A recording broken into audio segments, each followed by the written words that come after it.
Fuel your hustle with protein-packed, flavor-stacked Roller Bites. These compact handheld snacks deliver bold taste and real protein, so you can stay full, focused, and moving. No mess, no slowdown. Big flavor, clean fuel, and the kind of bite that just works. From long days to late nights, Roller Bites are ready when you need them in flavors like Tequila Lime, Monterey Jack, and Buffalo Ranch. Grab them in your nearest convenience store or catch them on tour. Visit rollerbites.com for dates, locations, and more.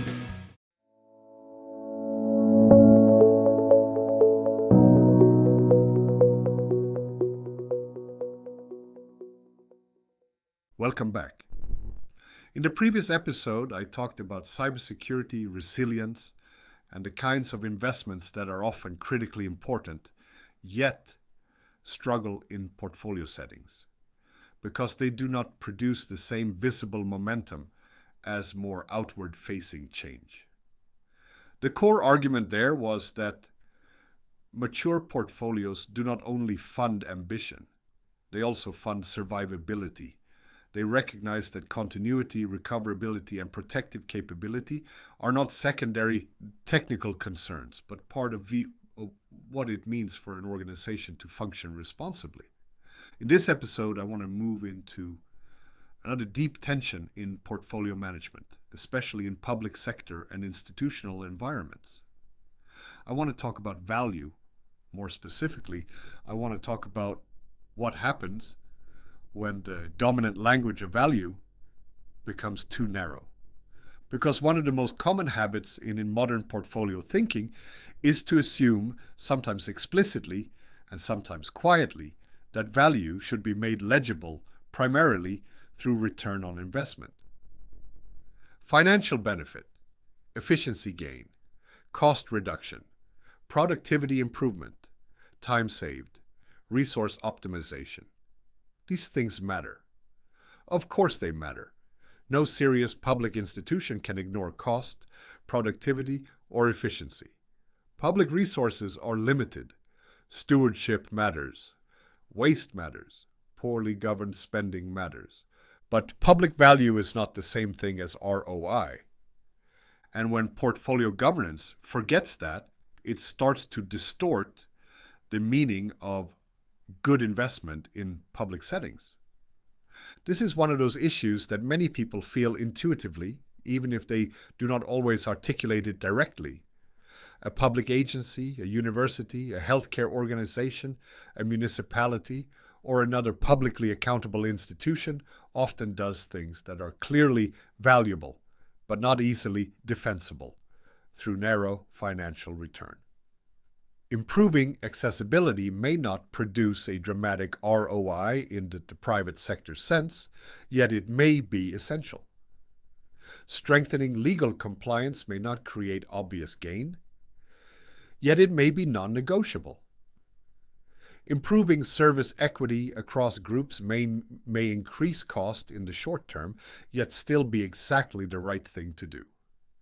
Preserving trust, fairness, continuity, accountability, and legitimacy may not fit elegantly into standard investment spreadsheets, yet these are core forms of value in public life. So when we bring portfolio habits from more commercially oriented environments into public sector settings, without adapting them carefully, something important can go wrong.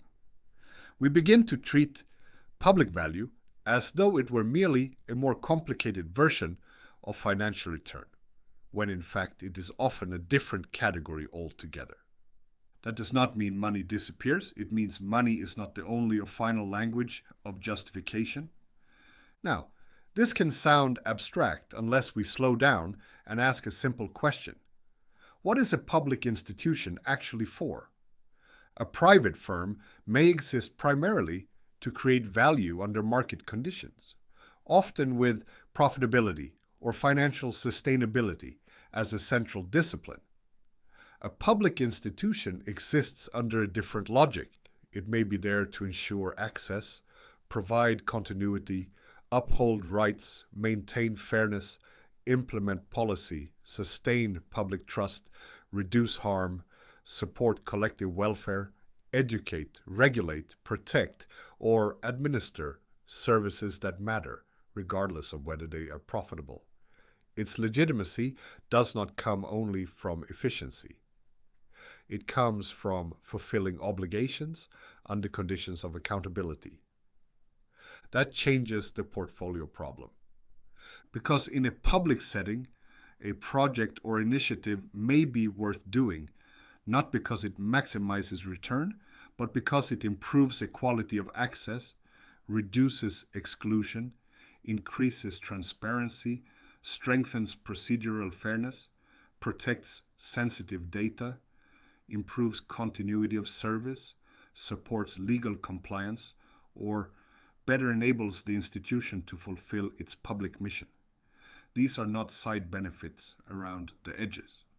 They are often central to the institution's purpose.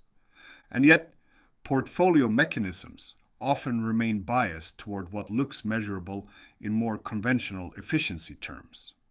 This is where the distortion begins. Not because public managers are naive or do not understand their mission, but because governance tools themselves often privilege what is easier to quantify.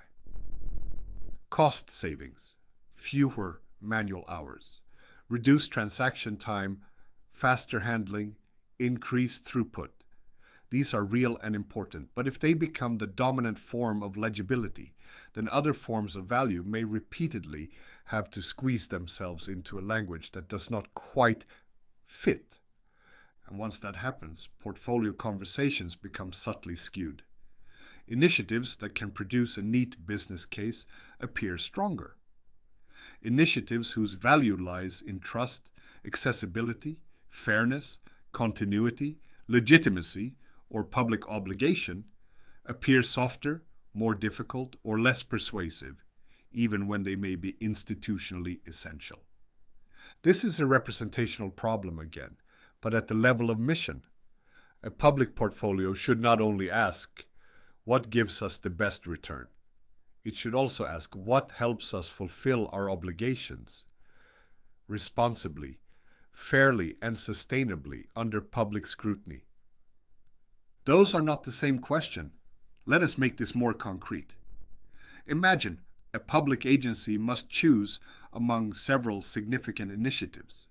One will automate part of an internal process and likely produce measurable efficiency gains. Another will improve the accessibility and clarity of a digital service used by vulnerable or underserved groups. A third will modernize an aging technical base that creates continuity risk. A fourth will strengthen compliance and traceability in a process subject to legal challenge. Which one creates the most value? If we use a narrow ROI lens, the automation initiative may look strongest. It reduces manual effort, shortens processing time, and creates a more easily countable gain. But is it necessarily the most important? Not obviously. The accessibility initiative may improve equal access to public service. The technical modernization may reduce the risk of service instability. The compliance and traceability initiative may protect due process and institutional legitimacy. These are not soft values in any trivial sense. They are forms of public value, but they are harder to collapse into a single financial comparison. And that is exactly why public sector portfolio management is hard. It is not hard because public organizations are irrational. It is hard because they are accountable to more than one dimension of value at the same time. This multidimensionality has several important consequences. The first is that efficiency cannot be the sole master principle. Efficiency matters, but it must be interpreted in relation to service obligation, fairness, continuity, and legitimacy. An efficient process that excludes or disadvantages certain groups may be a poor public investment. A cheaper solution that weakens trust or accountability may be a bad long-term choice. A faster digital pathway that creates access barriers for some users may improve one metric while damaging the mission. The second consequence is that public value is often distributive. It matters not only how much value is created in aggregate, but how it is distributed, for whom, and under what conditions. A private organization may be able to focus more heavily on overall gain. A public institution often has to care about whether some groups are left behind, whether rights are protected consistently, whether services remain accessible across different user conditions, and whether efficiency is being achieved at the cost of fairness. The third consequence is that legitimacy itself becomes part of value. Public institutions operate under scrutiny. Their decisions need not only to be effective, but justifiable. The ability to explain, document, govern, and defend actions matters. This affects procurement, process design, transparency, records handling, and many other areas. It also affects what kinds of initiatives deserve portfolio space, because legitimacy failures can be deeply costly even when short-term efficiency appears strong. The fourth consequence is that obligations can outweigh optionality. In a commercial environment, an initiative may be evaluated largely in terms of opportunity. In a public environment, some work is not best understood as opportunity at all. It is obligation.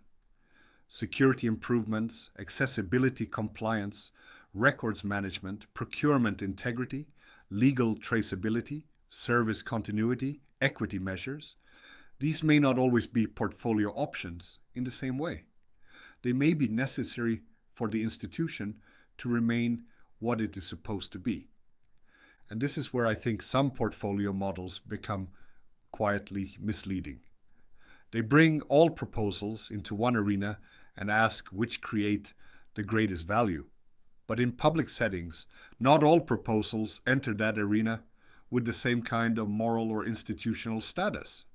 Some are discretionary improvements, some are responses to duty, some are about public trust, some are about future capacity, some are about compliance, some are about harm reduction. If governance treats all of these as though they were naturally equivalent investment objects, the result may look consistent while missing something fundamental. It may become too easy to underfund obligations because opportunities are easier to celebrate. There is another important factor here, and that is politics in the broader democratic sense, not only internal organizational politics. Public institutions do not operate in a neutral environment. They are shaped by policy priorities, public expectations, media attention, procurement rules, legal frameworks, budget cycles, and wider social concerns. That means the public portfolio is not merely an internal management device. It is also situated within a field of legitimacy and accountability that can change over time. This makes portfolio work more complex, not less rational.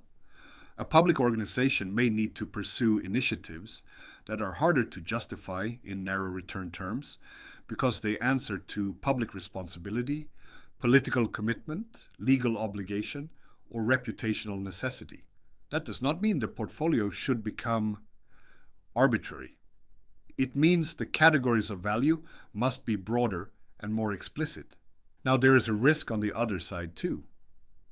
Once we say that public value is broader than ROI, some people become so expansive that almost any initiative can be defended on mission grounds. That is also dangerous. Not every public interest argument is strong.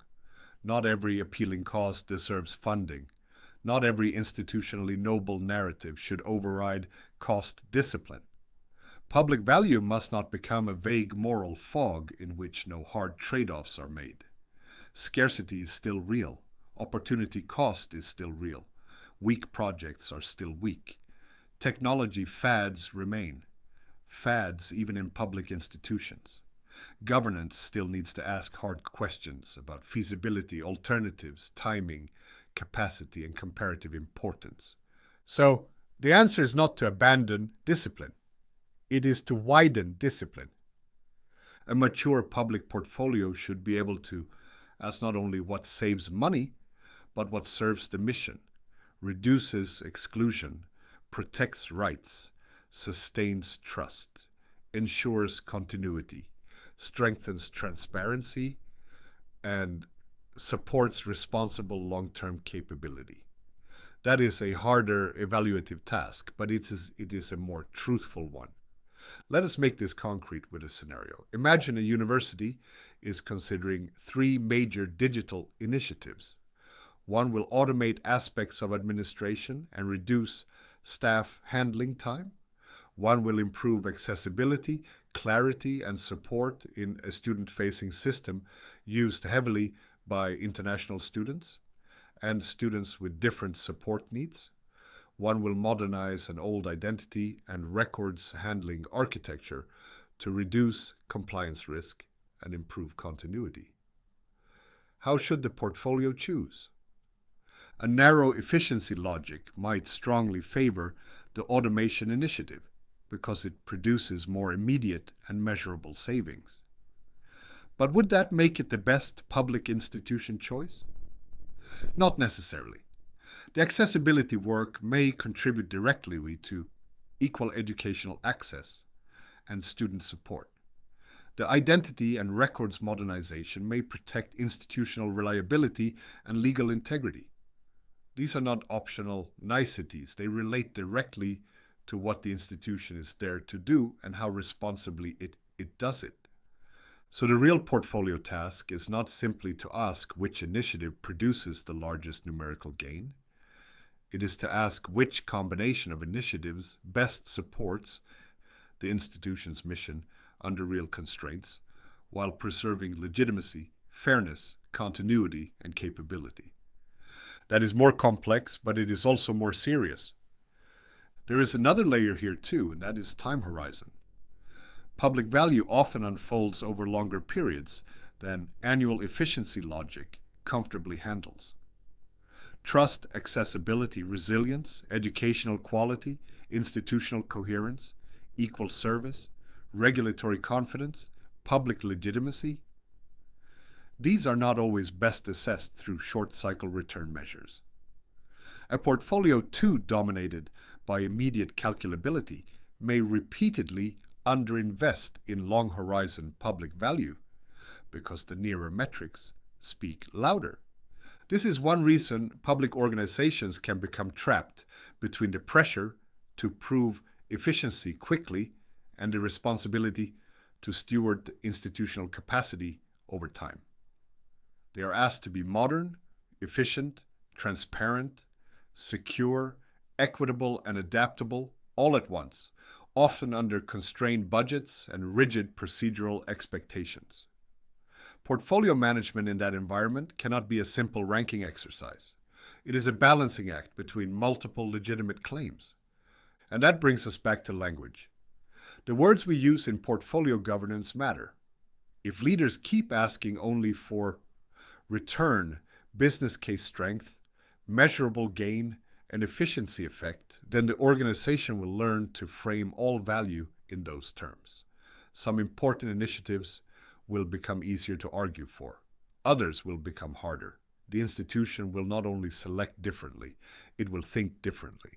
This is why I think public sector and institutional portfolios need a richer value vocabulary, not because they should become vague, but because they should become more accurate. A useful public portfolio vocabulary might include service quality, accessibility, fairness, continuity, trust, compliance, safety, legitimacy, resilience, mission contribution, equity, capability, and stewardship, alongside efficiency and cost. These are not decorative words. They are real evaluative dimensions. And once those dimensions are admitted more explicitly, portfolio conversations can become both more honest and more demanding. More honest because they reflect the true mission of the institution.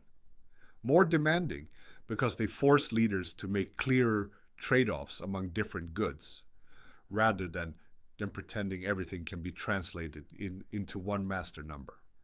This also means portfolio leaders in public settings need a particular kind of courage. They need to be able to justify investments whose value is real but not always easily reduced. They need to defend accessibility, resilience, continuity, legal integrity, and service fairness as serious portfolio concerns, not secondary soft issues. They also need to maintain discipline and resist rhetorical inflation. That is not easy, but it is exactly what public stewardship requires. So let me close with the core argument.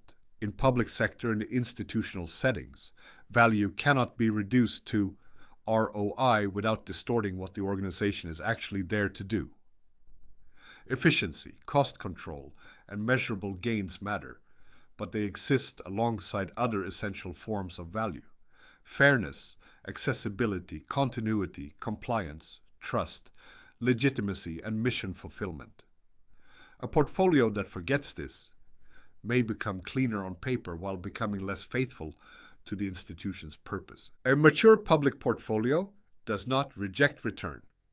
It simply understands that public value is broader than financial gain.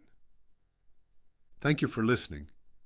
In the next episode, I want to turn to a topic that sits at the heart of many portfolios, but is often handled surprisingly weakly after approval: benefits. More precisely, what happens when organizations are much better at approving projects based on promised value than at following up whether that value actually materialized. So next time, I want to talk about benefits nobody measures. And before we close, let me leave you with one question for your own organization. Which initiative in your environment would be hard to justify through narrow financial return, but would still clearly matter because of fairness, legitimacy, accessibility, continuity, or public responsibility?